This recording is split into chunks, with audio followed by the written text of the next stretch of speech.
Halo teman-teman semua, bagaimana kabarnya? Dan pada materi kali ini kita akan menyiapkan ya beberapa ini ya stage ya dan juga transition gitu teman-teman ya. Oke, jadi em, misalkan contoh kita ingin pemain kita ini memanjat gitu, dan ketika pemain kita ini memanjat ya itu kondisinya berarti dia berubah gitu ya, stage-nya dia tuh berubah gitu teman-teman. Oke, jadi mari kita mulai ya teman-teman ya. Kita ngeliat dengan spreadsheet kita. Kalau teman-teman lihat ya di spreadsheet dan klik sprite editor, itu akan ngezoom dan memperbolehkan saya untuk melihat apa yang terjadi gitu teman-teman. Jadi kalau misalkan saya klik ya di tombol di kiri bawah sini gitu teman-teman, uh, saya saya yakin bahwa ini akan menjadi run animation gitu ya di bagian bawah gitu teman-teman, di sini gitu, lari gitu teman-teman ya. Nah, jadi dengan sedikit gelembung gitu di saat dia lari gitu teman-teman. Dan ini di nomor 19 gitu teman-teman ya. Yuk, kita mulai. Jadi pertama, Unity Asset Store ya teman-teman, itu adalah platform online yang disediakan oleh Unity Technologies. Yang artinya website ini emang berasal dari Unity itu sendiri gitu loh.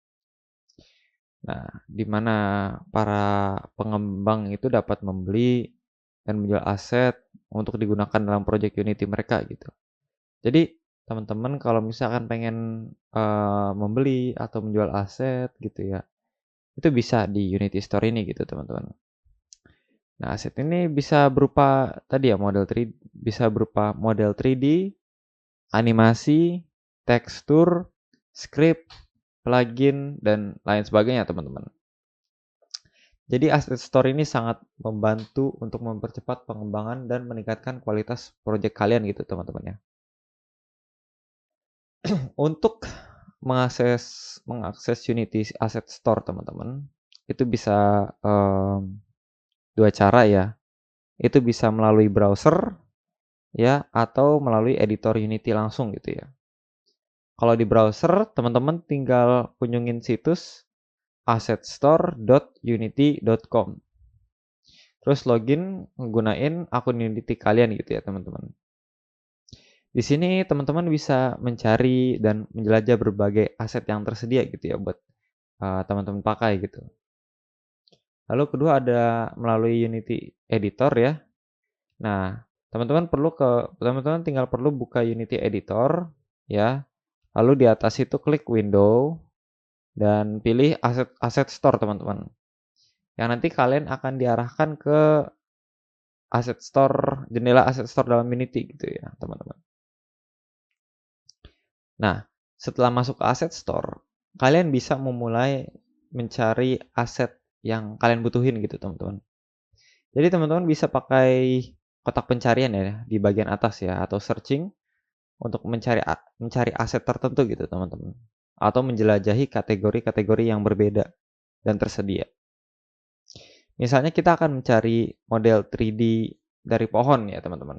Contohnya, teman-teman tinggal ketik aja 3D tree model gitu di kotak pencarian, terus tekan enter. Nah, nanti teman-teman akan melihat daftar aset yang sesuai dengan pencarian teman-teman gitu ya, teman-teman. Terus pilih aset yang kalian sukain, terus klik untuk melihat detail lebih lanjut gitu, teman. Nah, cara membeli atau mengunduh aset gratis gimana nih misalkan ya? Nah, di halaman detail aset, kalian bisa melihat informasi lengkap tentang aset tersebut gitu, teman-teman. Termasuk deskripsi, harga, ulasan, sama screenshot gitu. Nah, jika aset tersebut berbayar ya, kalian perlu melakukan pembelian terlebih dahulu gitu. Nah, klik add to cart, terus ikuti proses pembayarannya kalau misalkan mau beli gitu. Untuk aset gratis, kalian bisa langsung ngedownloadnya dengan ngeklik tombol download atau add to my asset ya teman-teman. Oke, ini udah nih, setelah teman-teman udah tambahin ya add to my asset, tinggal diimpor aja ya. Nah, jadi yang perlu kalian lakuin itu ya setelah kalian membeli atau mengunduh aset, yaitu mengimpornya ke dalam proyek Unity kalian. Kalau misalkan melalui browser, file asetnya itu akan disimpan dalam format .unity package gitu. Nah, buka Unity Editor, lalu pilih Assets ya di bawah ya, lalu Import Package, lalu Custom Package, pilih file .unity package yang udah kalian download gitu. Terus klik Open. Nah, terus ikutin aja petunjuk untuk mengimpor aset ke project kalian ya. Lalu lanjut, ada juga melalui Unity Editor. Nah, jika kalian mengakses Asset Store melalui Unity Editor ya, teman-teman, pergi ke tab My Asset dan cari aset yang telah teman-teman unduh. Nah, klik tombol download dan kalau udah selesai, klik import untuk mengimpornya langsung ke project kalian gitu ya. Jadi, apa sih namanya, untuk ngemasukin hal-hal yang udah teman-teman download ke project-nya gitu, teman-teman. Lalu dalam menggunakan aset dalam project Unity ya. Jadi, setelah aset kalian berhasil diimpor, kalian bisa memulai menggunakannya dalam proyek Unity kalian. Nah, kalian bisa menemukan aset yang diimpor di folder assets di bawah ya, di panel project ini, teman-teman. Drag. Nah, ini di sini teman-teman cukup drag and drop ya. Nah, drag and drop aset ke dalam scene atau ke hierarki untuk mulai ngegunain aset tersebut, teman-teman. Misalnya kita telah mengimpor model 3D, jadi kita tinggal drag and drop model 3D tersebut tuh ke scene gitu ya, untuk nambahin gitu ya. Nah, tinggal ditarik aja gitu, teman-teman. Nah, dalam mengelola aset, kalian juga bisa ngelola nih ya, aset yang udah teman-teman unduh dan impor. Nah, kalau kalian ingin menghapus atau memperbarui aset, kalian bisa ngelakuinnya melalui tab My Assets di Asset Store atau melalui panel project di Unity Editor. Untuk memperbarui aset, teman-teman, periksa tab My Asset di Asset Store. Jika ada pembaruan, klik update dan ikuti petunjuknya ya untuk mengimpor versi terbaru dari aset tersebut gitu loh. Nah, dalam panel project mari kita bahas panel project dulu ya teman-teman. Panel project adalah tempat di mana semua aset proyek kita itu disimpan teman-teman dan diatur. Nah, ini mencakup apa aja? Ini mencakup misalkan model 3D, tekstur, audio, script, dan lainnya. Nah, teman-teman di sini kalian bisa membuat folder baru untuk mengorganisir aset, mengimpor aset baru, dan menghapus aset yang tidak diperlukan gitu, teman-teman. Kalian juga bisa menggunakan kolom pencarian di bagian atas untuk menemukan aset dengan cepat gitu, teman-teman ya. Nah, untuk mengimpor aset baru, klik kanan di panel project, pilih import new asset, teman-teman. Dan pilih file yang kalian ingin impor gitu. Aset tersebut akan muncul gitu di dalam panel dan siap digunakan dalam project kalian gitu ya. Selanjutnya, mari kita bahas panel hierarki, teman-teman. Panel hierarki menampilkan semua game object yang ada dalam scene kalian gitu, teman-teman ya, dalam bentuk hierarki. Hierarki ini menunjukkan struktur dan hubungan antara game object gitu, teman-teman. Seperti contoh, parent-child relationship. Kalian bisa menambahkan game object baru, teman-teman, dengan klik kanan panel hierarki gitu. Lalu pilih 3D object dan pilih objek yang ingin teman-teman tambahin. Seperti cube atau sphere gitu ya. Nah, objek tersebut akan muncul di scene dan di panel hierarki, teman-teman. Oke, kalian juga bisa mengatur ulang game object dengan drag and drop, teman-teman, untuk mengubah parent and child relationship gitu. Nah, ini sangat berguna ya, teman-teman, untuk mengelompokkan objek-objek yang berkaitan seperti mengelompokkan semua bagian dari sebuah karakter atau bangunan. Lalu ada panel inspektor, teman-teman, selanjutnya ya. Nah, panel inspektor ini menampilkan properti dan komponen dari game object yang dipilih gitu. Di sini kalian bisa mengubah nilai-nilai properti, menambahkan komponen baru, dan menghapus komponen yang nggak diperluin, teman-teman. Misalnya, kita bisa memilih sebuah cube ya di panel hierarki gitu. Panel inspektor akan menampilkan transform, mesh, renderer, dan box collider dari cube tersebut gitu, teman-teman. Nah, kalian juga bisa mengubah posisi, rotasi, dan skala dari transform atau mengubah material dari mesh renderer. Oke, untuk menambahkan komponen baru, klik tombol Add Component teman-teman di bagian bawah panel inspektor dan pilih komponen yang ingin kalian tambahin. Seperti rigid body untuk menambahkan fisika pada objek teman-teman. Atau box collider untuk menambahin fisik yang nggak bisa bergerak gitu. Jadi dia bisa nabrak gitu teman-teman pada objek. Nah, ketiga panel ini berinteraksi satu sama lain ya teman-teman ya. Untuk membantu kita mengelola dan mengembangkan project Unity kita gitu. Misalnya setelah mengimpor aset di panel project, kita bisa drag and drop aset tersebut ke panel hierarki untuk menambahkan ke dalam scene. Kemudian, kita bisa mengubah properti dari objek tersebut di panel inspektor. Nah, jadi ini beberapa tips and trick ya teman-teman ya. Pertama, organisir aset dengan baik. Buat folder di panel project untuk mengorganisir aset berdasarkan kategori.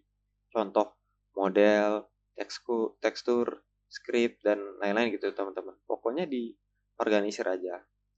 Lalu kedua, gunakan nama yang jelas teman-teman. Nah, ini kadangkala ini sangat berguna ya teman-teman. Ya, kadangkala saya juga suka keteteran gitu ya teman-teman.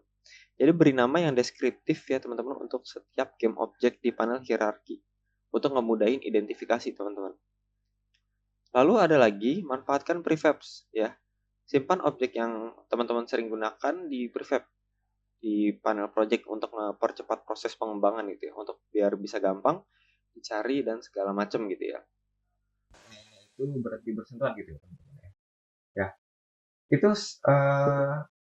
sama halnya dengan volume pemicu teman-teman. Jika saya gerakan di sini itu adalah pemicu begitu, bukan penumbuk gitu ya teman-teman ya, bukan collider, maka saat anda ngelewatin triggernya itu ya, dan pada saat kalian ngebiarinnya itu di sini di situ ya teman-teman ya, nanti akan mendapatkan trigger exit event gitu teman-teman ya. Nah, dan kita bisa menggunakannya untuk let's say si pemain suncur salju ini ya, playernya ini ya. Jadi saya akan menghapus orang-orang ini, jadi kita nggak ngebutuhinnya lagi ya. Sip. Nah, uh, kapan nih si sang snowboarder ini ya, pemain player kita ini menyentuh tanah gitu teman-teman ya. Disitulah collider itu akan menyentuh tanah gitu teman-teman. Collider kita itu tahu saat ini apa yang terjadi saat trigger enter gitu, dan saat si pemain ini, player ini uh, loncat gitu ya teman-teman ya. Lalu kita akan mendapatkan collision exit moment gitu teman-teman ya. Jadi ada beberapa sedikit teori di sini ya, tantangan besarnya ya. Pertama-tama saya ingin membuat script baru yang bernama Dastrel teman-teman. Kenapa Dastrel? Soalnya kita ingin ngebikin partikelnya itu seakan-akan kayak kayak ini lah, kayak apa sebetulnya, kayak trailnya gitu ya teman-teman ya di belakangnya. Oke. Jadi kita akan memasukkan semua logika kita ke dalam script baru ini, dan kemudian saya ingin membuat partikel itu teman-teman dapat tersebar di belakang pemain. Jadi sistem partikel ini sederhana, jadi nggak terlalu ribet-ribet ya teman-teman ya. Dan inilah hal kerennya ya saat kita memainin partikel ya, di saat pemainannya itu tanah gitu ya teman-teman. Dan inilah inti tantangannya teman-teman ya. Dan kalau itu teman-teman cukup bagi, dan itu jika itu cukup bagi teman-teman ya, uh, ya silakan itulah lakuin lah petunjuknya itu ya teman-teman ya. Oke. Nah, berikut ini ada beberapa petunjuk untuk teman-teman ngepertimbangin menggunakan ya uh, collision exit 2D gitu teman-teman ya. Jadi teori yang baru saja saya ceritain gitu ya ke teman-teman itu ya, itu saya ceritakan ya, saya kasih tahu ke teman-teman untuk sebuah alasan gitu teman-teman ya. Jadi itu bukan hanya pemikiran acak ya, bukan render pondering gitu ya, tentang collision effect ini gitu untuk masuk dan keluar gitu teman-teman. Kita bisa menggunakan tag objek lain gitu ya untuk mencari tahu apa yang kita tabrakin gitu sekarang gitu teman-teman ya. Saya pikir di saat kita nabrak trigger ya, itu hanya dilakukan di tag lain gitu teman-teman ya. Tapi kalau kejadian tabrakan itu uh, karena ya ini tadi ya event collision itu karena kita mendapatkan informasi mengenai game object gitu, itu yang kita akan consider gitu untuk pakai gitu teman-teman. Nah, jadi oke, kita telah menggunakan particle system play di sini teman-teman ya. Jadi uh, saya yakin teman-teman bisa mengetahui apa itu particle system stop ini ya teman-teman ya. Karena ini tantangan kita gitu teman-teman ya. Jadi oke lanjut ya. Jadi saya akan membuat sistem partikel ya dengan cepat ya teman-teman ya. Mungkin agak terlihat sedikit jelek, tapi klik kanan ya pada efek particle system itu teman-teman, saya akan ganti namanya sistem partikel menjadi kita ganti misalnya dust particle gitu teman-teman ya. Jadi ya saya pun tahu itu bukan secara teknis itu bukan dust ya gitu teman-teman. Berarti tapi itu akan jadi si partikel ini dia akan membuat dust gitu di belakang karakter ini kita gitu teman-teman. Kayak salju lah gitu teman-teman. Tapi kita akan menyebutnya itu dust ya teman-teman ya. Kita taruh di belakang tempat yang kita ingin keluarin ini teman-teman ya. Dan saya akan mengubah durasinya jadi cukup kecil. Jadi poin pertama, biarin perulangan ya, biarin live or looping gitu teman-teman. Gak apa-apa karena kita ingin dia terus bermain gitu teman-teman. Sampai kita suruh untuk berhenti gitu teman-teman ya. Saat ini ya kita lihat kan ya mereka nggak terlalu jauh ya teman-teman ya artikel ini ya. Jadi kita akan turunin lifetime-nya menjadi 0,5 teman-teman. Saya akan ngelakuin beberapa variasi nanti, tapi untuk sekarang kita hanya akan mendapatkan kecepatan awal jumlah makro gitu teman-teman ya.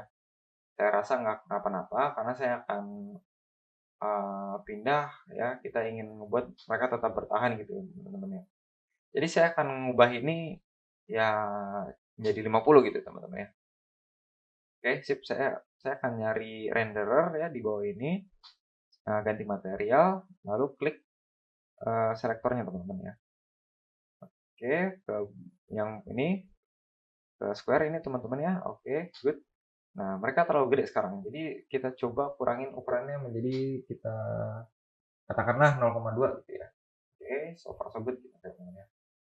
Nah, sekarang saya ingin ngeganti ya, ngubah simulasi gitu ya, simulation space-nya dari lokal gitu ya, ke world gitu teman-teman. Jadi itu artinya kita akan apa ya sebetulnya? Izinkan saya untuk melihat apakah saya dapat melakukan simulasi ini untuk Anda di sini gitu teman-teman. Oke, sip, oke. So far so good ya teman-teman ya. Nah, jika saya menempatkan secara lokal, saya akan menggerakkan karakter si pemain ini gitu ya, playernya ini gitu teman-teman. Jadi teman-teman bisa melihat bahwa seluruh sistem partikel itu bergerak ya. Bergeraknya ini berkeliling gitu ya, ngikutin karakter saya gitu teman-teman. Jadi ayo kita klik mainin ya, kita lihat ya secara umumnya, secara kasar ya. Oke.